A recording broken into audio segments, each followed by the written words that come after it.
The main character wakes up in a total nightmare scenario. The vibe is immediately off as the girlfriend is sitting there staring. She asks if he loves her literally seconds after he gains consciousness. It is giving major attachment issues. This girl is down bad and not in a cute way. It is immediately clear that she is obsessed and will not take no for an answer. She reveals that her parents are on vacation, so they are home alone. She is acting like everything is normal, trying to be cozy. It is the definition of delusion. She wants to play house and decorate for the holidays, but the tension is thick. You can tell she is one wrong move away from snapping and ruining the whole aesthetic.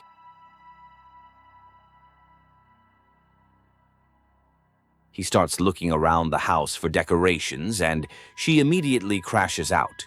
She tells him not to touch things like he is a toddler snooping around. The switch up in her attitude is wild.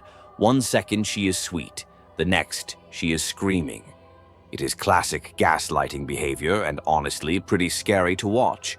She demands absolute obedience.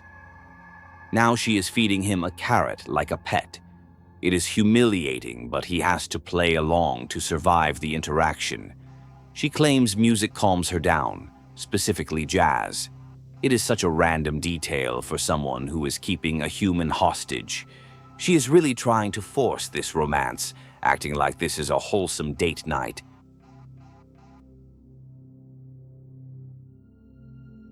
She starts trauma dumping while looking at the Christmas tree. She talks about how she was always alone at school and felt isolated. It is the villain origin story moment. She is trying to guilt trip him into feeling sorry for her, so he will not try to escape. It is emotional manipulation at its finest to keep him sympathetic.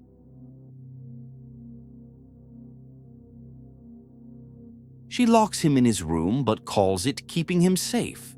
The control issues are off the charts here. She demands he does not leave without her permission. It is giving clingy girlfriend, but dialed up to a felony level. He has to sleep knowing she is probably watching him or waiting right outside the door.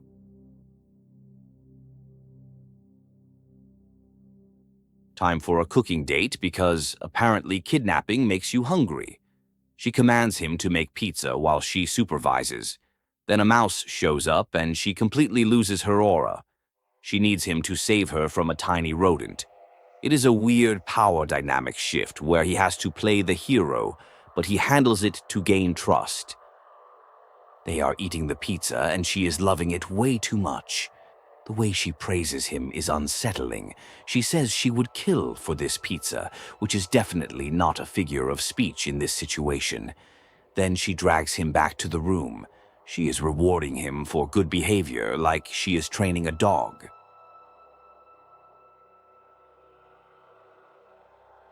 He passes out and wakes up again later. She says he lost consciousness, which is super suspicious. She definitely drugged him or something. Now she wants to light the fireplace to set the mood. She is trying so hard to create this perfect winter cottage core date while holding him against his will. The cognitive dissonance is real. He has to find matches because her dad banned her from using them.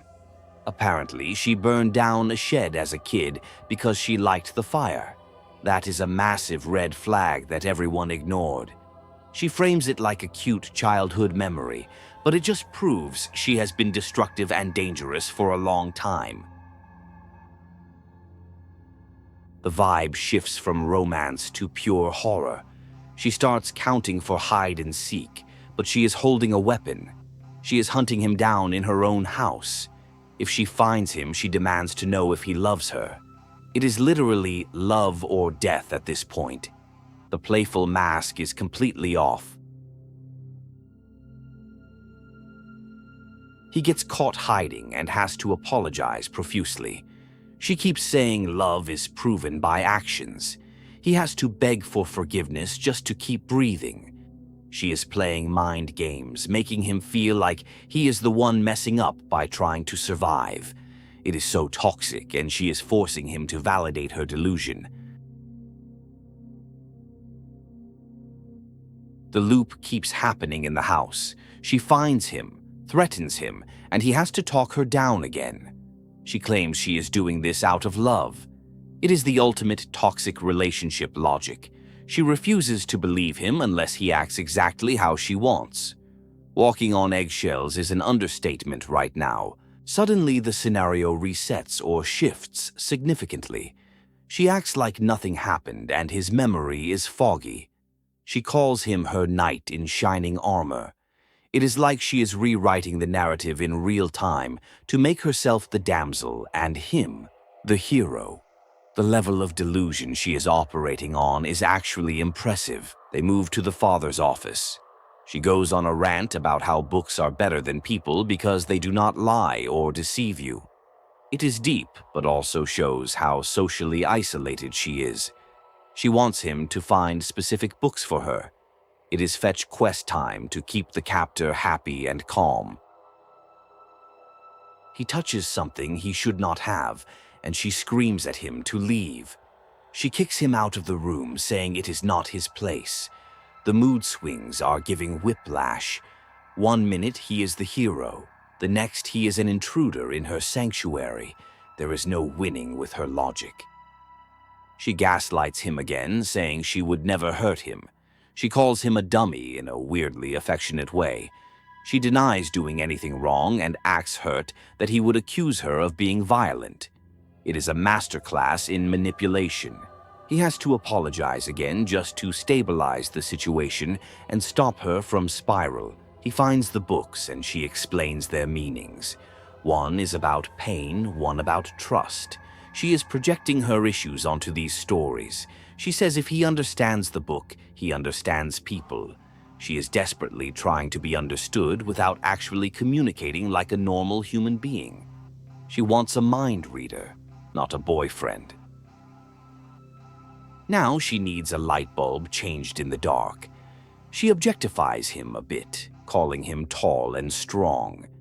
It is another task to prove his utility to her. She is simulating a domestic life where he is the husband fixing things around the house. It is a twisted role play that he cannot opt out of. He manages to give her a rose or do something romantic during the hunt sequence. This completely breaks her aggression loop.